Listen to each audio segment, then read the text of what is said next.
এটি সব ফুরিয়ে গেছে। এই যে এরা আলগা গোস্ত লাগাইছে।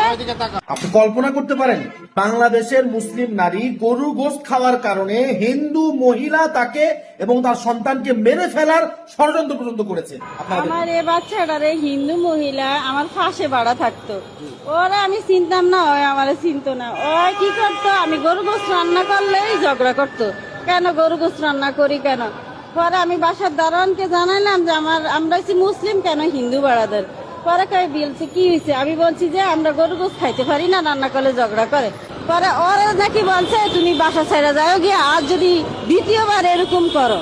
পরে ওই আমারে টার্গেট করে আমার বাচ্চারে ফলো কইরা, হ্যাঁ আমি বাথরুমে ঢুকছি, আমার বাচ্চারা রুমে আমি বসাইছি, বাথরুমের দরজা না লাগাইতে আমার বাচ্চা সিকুর দিয়ে উঠছে, যা দিয়ে আমার বাচ্চা ফুরিয়া এই যে পুরা শরীর পুড়িয়া, আরো ভিডিও আছে। এখন তো এটা গোস্ত পড়ে গেছে, এই যে পায়খানার জায়গা টাগা সব ফুরিয়ে গেছে। এই যে দেখেন এটি সব ফুরিয়ে গেছে। এই যে এরা আলগা গোস্ত লাগাইছে, এখন এটা মানে জোড়া লয় না। মামা তোমাকে কি করেছিল ওই মহিলা, তোমাকে কিভাবে ডেকে নিয়েছিল বলো তো? ডাক দিয়ে তেলে দিয়েছে।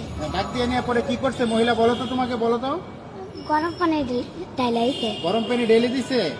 পরে কেন ঢেলে দিছে? তোমাকে কি বলেছিল সে? হ্যাঁ, কি বলেছিল তোমাকে?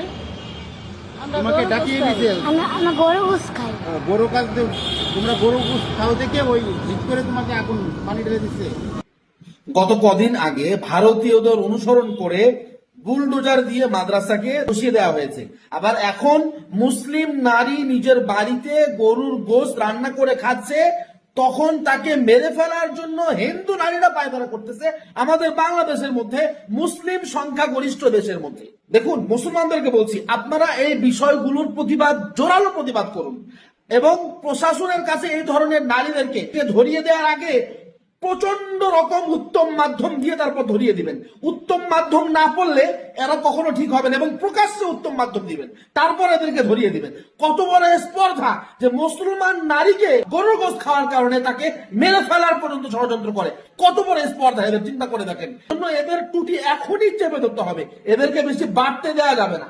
সালাম আলাইকুম রহমতুল্লাহ।